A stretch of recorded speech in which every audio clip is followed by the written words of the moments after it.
Hallelujah ഉണ്ണി മിശിഹാ ഭുജാത.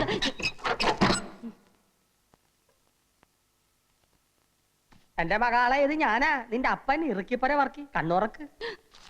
അയ്യോ അപ്പനാ, ഞാൻ വിചാരിച്ചു ഇവിടുത്തെ ഇടങ്ങേറി പിടിച്ച പോലെ തമ്പുരാക്കന്മാരും ആയിരിക്കുമെന്ന്. ഉമ്മറത്താരെയും കാണില്ലല്ല, മന്ത്രവാദി പിശാചുക്കൾ എങ്ങാട്ട് പോയി? കഴിഞ്ഞ ദിവസം ഒരു തമ്പുരാൻ ഈ വീട്ടിൽ പാമ്പ് കടിച്ചു മരിച്ചു. തെക്കേപ്പുറത്ത് അയ്യാക്കട കർമ്മം നടക്കേന്നു. എന്റെ മാതാവേ രക്ഷപ്പെട്ട്, ഇനി ആരും ഇങ്ങോട്ട് വരത്തില്ല. എന്റെ പൊന്നു മകളെ ഇതൊക്കെ മാറ്റി നിന്റെ സ്വന്തം രൂപത്തിൽ ഇങ്ങാട്ട് വന്നിരി. ദേ അപ്പച്ചൻ നിനക്ക് പൊരിച്ച കോഴിയും പൊറോട്ടയും കൊണ്ടുവന്നിട്ടുണ്ട്. എന്റെ അപ്പ കേട്ടപ്പോ തന്നെ വായില് വെള്ളവും.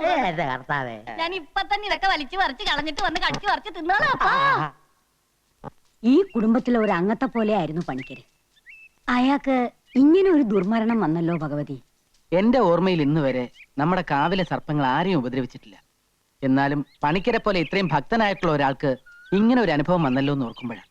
മുത്തശ്ശി, നമുക്ക് മേപ്പാടനെ ഒന്ന് വരുത്തിയാലോ? ഇതിനിപ്പോ മേപ്പാടിനെ വരുത്തേണ്ട കാര്യമൊന്നുമില്ല. ഒക്കെ ഈശ്വരവിദ്യാന്ന് കരുതുക.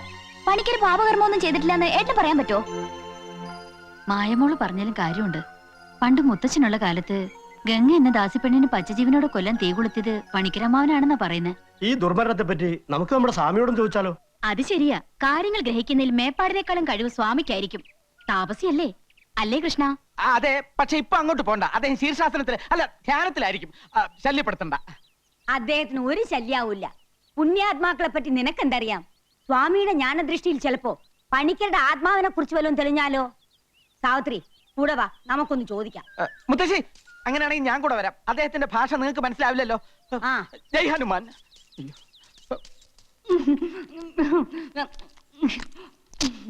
ഇങ്ങനെ ആക്രാന്തം കാട്ടാതെ മകളെ, മെല്ലത്തിന്റെ മകളെ. ഈ ഉണക്കത്തമ്പുരാക്കന്മാരുടെ പച്ചക്കറി നീ അടുത്തപ്പോ എന്റെ മാതാവേ, അപ്പൊ കൂടെ കൂടെ ഇങ്ങനെ വന്നില്ലെങ്കിൽ ഞാൻ പട്ടിണി ചത്തു. പട്ടിണി കിടന്നാലും വേണ്ടില്ല, കിളവി തള്ള പിടിക്കാതിരുന്നാ മതിയായിരുന്നു. പിടിച്ചാ നിന്നെ കൊല്ലും മകളെ. കൃഷ്ണ കൊല ഇപ്പൊ തന്നെ നടക്കും. ദേവരുടെ മാലക്കിളവി. ജയ് ഹനുമാൻ.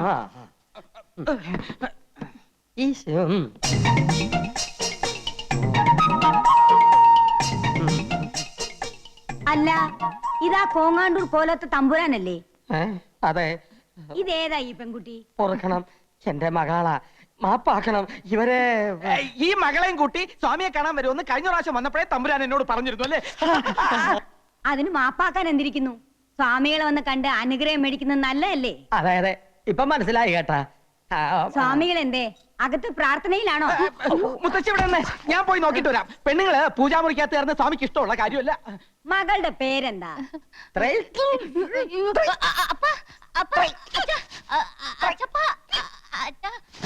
അയ്യോ, ഇതെന്ത് പറ്റി? കുട്ടിയുടെ പേര് ചോദിച്ചതാ. എന്താ തമ്പുരാന്? ഇത് ഗ്യാസാ. പിന്നെ കുട്ടിയുടെ പേര് ത്രയംബകം. ത്രയംബക തമ്പുരാട്ടി. ഇത് നേരത്തെ പറയാൻ പാടില്ലായിരുന്നാ? ഗ്യാസ് വലച്ച്. പൂജ കഴിഞ്ഞ് സ്വാമി ഇറങ്ങാറായോ കൃഷ്ണ? ഒരു 15 മിനിറ്റിന്റെ താമസമുണ്ട് മുത്തശ്ശി. മുത്തശ്ശി പൊക്കോളൂ, ഞാൻ സ്വാമിയെ കൂട്ടിക്കൊണ്ട് അങ്ങോട്ട് വന്നോളാം. അത് വേണ്ട, ബഹുമാനിക്കേണ്ടവരെ നമ്മൾ ബഹുമാനിക്കും. അയ്യോ, അതുകൊണ്ടല്ല. പൂജ കഴിഞ്ഞ് ഒരു 15 മിനിറ്റ് ടോയ്ലറ്റ് പോടും സ്വാമിക്ക്. എന്നാലേ ഞങ്ങൾ പോയിട്ട് പിന്നെ വന്ന് കണ്ടു. സ്വാമികളെ കണ്ടിട്ടേ വീട്ടിലേക്ക് വരാം, ആഹാരം കഴിച്ചിട്ട് പോവാം. വരും, ഞങ്ങൾ തീർച്ചയായും വരും കേട്ടാ. താൻ ഊണ് കഴിക്കാൻ പോവല്ലേ? പോവും. തന്റെ മുട്ടേറി ഞാൻ തല്ലി ഓടിക്കും. പേടിപ്പിക്കാ. എന്നാ ഞങ്ങ പോണില്ല.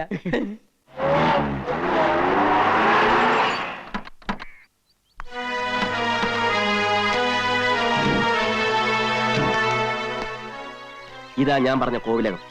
തലയ്ക്കകത്ത് യാതൊരു മൂളയില്ലാത്ത കുറെ തമ്പുരാക്കന്മാരാ ഇവിടെ ഉള്ളത്. ഡേസിയെ കാണാൻ പോലും ചിലപ്പോൾ അവർ സമ്മതിച്ചില്ല എന്ന് വരും. നമ്മുടെ പെങ്കൊച്ചിനെ വിട്ടു തന്നില്ലെങ്കിൽ നമുക്ക് ചങ്ങനാശ്ശേരി നാളെ ഇറക്കാം. അല്ലെങ്കിൽ എറണാകുളത്ത് പറ്റിയ ടീമുണ്ട്. എന്നതാ തോമാച്ച ഇത്? തല്ലിനും ഗുണ്ടായുസത്തിനൊന്നും പോണ്ട. അവള് നമ്മുടെ ഡെയ്സി മോള് തന്നെയാണെങ്കിൽ ഈ നാട്ടിൽ നിയമം പോലീസൊക്കെ ഇല്ലേ? എന്തൊക്കെ ചെയ്താലും 4 ആൾ അറിഞ്ഞാൽ നമ്മുടെ പെങ്കൊച്ചിനെ നാണക്കേട്. കാര്യങ്ങളൊക്കെ അങ്ങ് നയത്തി പറഞ്ഞു തീർത്താ മതി. അമ്മച്ചി പറഞ്ഞാ എന്റെ ശരി. ഇല്ലെങ്കിൽ കല്യാണ പെണ്ണൊരു ഒളിച്ചോട്ടം കഴിഞ്ഞ് വന്നതാണെന്ന് നാട്ടുകാരറിഞ്ഞാ ഏറെ നാണക്കേട് എനിക്കാ. ഞാൻ നേരത്തെ പറഞ്ഞില്ലേ, മൂളയില്ലാത്തത്. അതിലൊരു തമ്പുരാനാ വരുന്നത്. മോളെ ഞാനിപ്പോ ശരിയാക്കി തരാം. നീ ശരിയാക്കാനൊന്നും പോണ്ട. ഇവിടെ ഉള്ളവന്മാരെല്ലാം ഒരു വിവരമില്ലാത്ത ഭ്രാന്തന്മാരാ. ദേ വന്നു. ഭ്രാന്ത് നിന്റെ ഈ നിൽക്കുന്ന തന്തക്കടത്തേണ്ടി.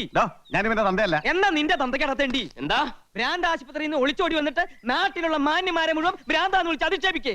ഇവരൊക്കെ ആരാ? നിന്റെ കൂടെ ഭ്രാന്ത് ആശുപത്രിയിൽ നിന്ന് ഒളിച്ചോടി വന്ന ഭ്രാന്തന്മാർ. അച്ചായ, ഞാൻ പറഞ്ഞില്ലേ മറ്റേത്? എന്താ പറഞ്ഞേ? ഞങ്ങൾ ഇത് ഫാമിലി പ്രശ്നം പറഞ്ഞ.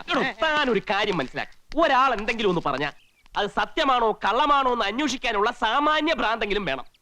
ഇങ്ങോട്ട് നോക്കി. അല്ലാതെ സത്യം പറയുന്നവനെ പിടിച്ച് പടിക്ക് പുറത്താക്കിയല്ല വേണ്ടത്. നിന്നെ പിടിച്ച് പടിക്ക് പുറത്താക്കല്ല, പോലീസിനെ വിളിച്ച് ഏൽപ്പിക്കാൻ വേണ്ടത്. ഞാനാണ് ഡെയ്സിയുടെ അപ്പച്ചൻ ഫിലിപ്പോച്ചൻ. ഇത് അമ്മച്ചി സാറാമ്മ. ഇത് തോമാച്ചൻ, അവളുടെ ഇച്ചായൻ. അപ്പൊ ഈ അവതാരോ? അവതാരം എന്റെ എടോ, ഞാൻ കെട്ടാൻ പോകുന്ന പെണ്ണാവള്, അറിയൂ? ഏതവള്? താൻ പറയുന്നൊന്നും എനിക്ക് മനസ്സിലാവണില്ല. ഞങ്ങളെ മാനവും മര്യാദയായിട്ട് ജീവിക്കാൻ താൻ സമ്മതിക്കില്ലേ? മാനവും മര്യാദയ്ക്കും ജീവിച്ച പെണ്ണിനെ ഒരു മന്ത്രവാദിയെ കൊണ്ട് മയക്കെടുത്ത് നിങ്ങളാ. ഡെയ്സി ഒന്ന് കാണിച്ചു തന്നാ മതി. വിവരങ്ങളൊക്കെ അവളെ കൊണ്ട് തന്നെ പറയിക്കാം. ഹേ സ്ത്രീയെ, ഇവിടെ നിങ്ങളുടെ മകളില്ല. ഇത് കോവിലകമാണ്. ഇവിടെ ക്രിസ്ത്യാനികളെ താമസിപ്പിക്കില്ല. എടോ ചെട്ടിയാരെ, താൻ കൂടുതൽ വർത്തമാനം പറയാതെ പെണ്ണിനെ കൊണ്ടുവിടും. അച്ഛൻ നിന്നേ, ആ ആൽബോഞ്ഞിട്ട് എടുത്ത്. ദാ, ഇത് നോക്ക്. നിങ്ങളുടെ വീട്ടിൽ താമസിക്കുന്ന പെണ്ണ് ഞങ്ങളുടെ ഡെയ്സി തന്നെയാണെന്ന് ഇത് കാണുമ്പോൾ നിങ്ങൾക്ക് മനസ്സിലാവും. നോക്ക്.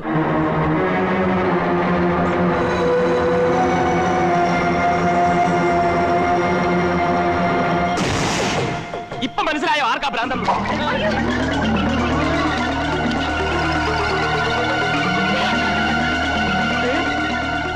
പറക്കണോണ്ടോ?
അമ്മാവാ, ഇതെന്ത് പറ്റി?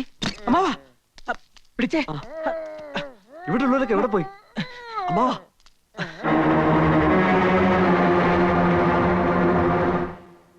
എന്താ ഉണ്ടായേ? ഞങ്ങൾ വന്നു കയറുമ്പോ അമ്മാവൻ ബോധമില്ലാതെ കിടക്കായിരുന്നു. ഉടനെ ഏതെങ്കിലും ഹോസ്പിറ്റലിൽ കൊണ്ടുപോവാം. ഭഗവതി, ഇത്ര പെട്ടെന്ന് ഏട്ടന് എന്ത് പറ്റി? അമ്മാവാ, ഇതെന്ത് ഭാഷയാണ് അമ്മാവാ? ഒന്നും അങ്ങോട്ട് മനസ്സിലാവണില്ലല്ലോ. എന്താ ഉണ്ടായെന്ന് പറ രാമാ. എന്തു പറ്റി അമ്മാവന്?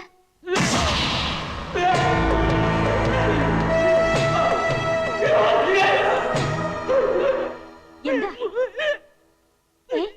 ദേ, മായയോട് അവൻ എന്തോ പറയണോന്ന്. പറഞ്ഞോളൂ അമ്മാവ, എന്താണ്ടായേ? ഓ, എന്തെങ്കിലും തിന്നാൻ വേണോ?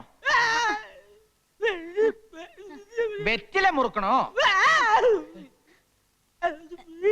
ഓ, പടം വരയ്ക്കണോ അല്ലേ? എഴുതി കാണിക്കാന്നാണോ? ശങ്കര, ഒരു പേനയും കടലാസും വേഗം ഇഞ്ഞു കൊണ്ടുവാ.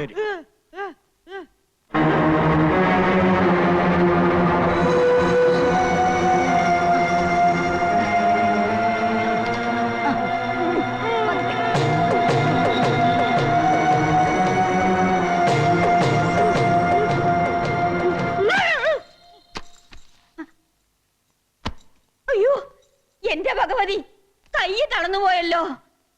കൃഷ്ണ, വേഗം ചെന്ന് മേപ്പാടിനെ വിളിച്ചോണ്ട് വരിക. ഇവിടെ അനർത്ഥങ്ങൾ കൂടുകയാ. ഇതിന് പരിഹാരം ചെയ്യാൻ മേപ്പാടിനെ പറ്റൂ. ഇതിന് മന്ത്രവാദമൊന്നുമല്ല, നല്ല ചികിത്സ ആവശ്യം. കുട്ടി, നിനക്ക് പറഞ്ഞാ മനസ്സിലാവില്ല. ഈ കുടുംബത്തിൽ ഇങ്ങനെയുള്ള അനുഭവങ്ങൾ ഞാൻ കൊറേ കണ്ടതാ. എന്നാലും വർമ്മമ്മവൻ ഇങ്ങനെ തളർന്നു വീണ സ്ഥിതിക്ക് മേപ്പാടിനെ അല്ല വരുത്തേണ്ടത്, ഡോക്ടർ തന്നെയാണെന്ന് എന്റെ അഭിപ്രായം. വർഷങ്ങൾക്ക് മുമ്പ് എത്ര ദുർമരണങ്ങളാ അടിക്കടി ഈ വീട്ടിൽ നടന്നിട്ടുള്ളത്. അന്ന് അതിന്റെ കാരണങ്ങളൊന്നും കണ്ടുപിടിക്കാൻ ഒരു ഡോക്ടറെ കൊണ്ടും പറ്റിയില്ല. ഈ മേപ്പാടന അതിനൊക്കെ പരിഹാരം കണ്ടെത്തിയത്. കുട്ടിക്ക് വിശ്വാസം ഇല്ലെങ്കിൽ വേണ്ട, പക്ഷെ ഈ മുത്തശ്ശിയെ പഠിപ്പിക്കാൻ വരരുതാ.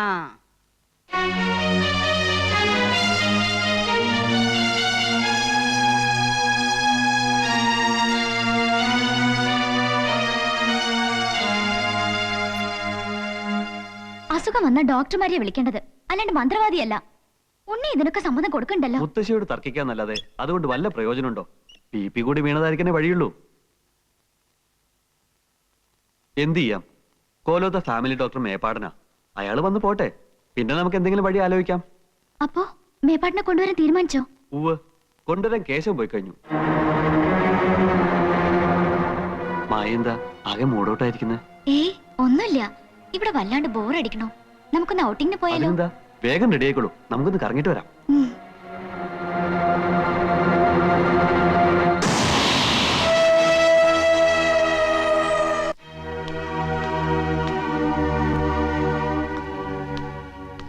നമ്മളിങ്ങനെ ഇവിടെ വന്ന് ഈ ഹോട്ടലിൽ താമസിച്ചിട്ട് ഒരു ഗുണവുമില്ല.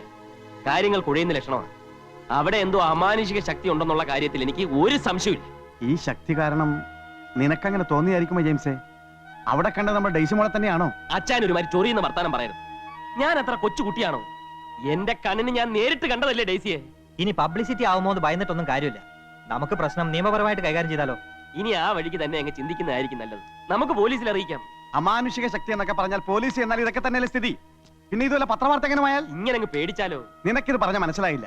ഇപ്പൊ തന്നെ ഡെയ്സി ഓരോരുത്തർ തിരക്കുമ്പോൾ മൈസൂരിലെ എന്റെ പെങ്ങളുടെ വീട്ടിലാണെന്നാ പറയുന്നത്. 4 ആൾ അറിഞ്ഞാ പിന്നെ എന്റെ കുടുംബം കൂട്ടത്തോട് ആത്മഹത്യ ചെയ്യുന്നതാണ് നല്ലത്. പിന്നിപ്പോ എന്ത് ചെയ്യാനാ ഉദ്ദേശം? ഏതായാലും മുള്ളിനെ മുള്ളുകൊണ്ടെടുക്കണമെന്നാണല്ലോ പ്രമാണം. ആ വഴി ഒന്ന് ആലോചിച്ച് നോക്കാം. എങ്ങനെ?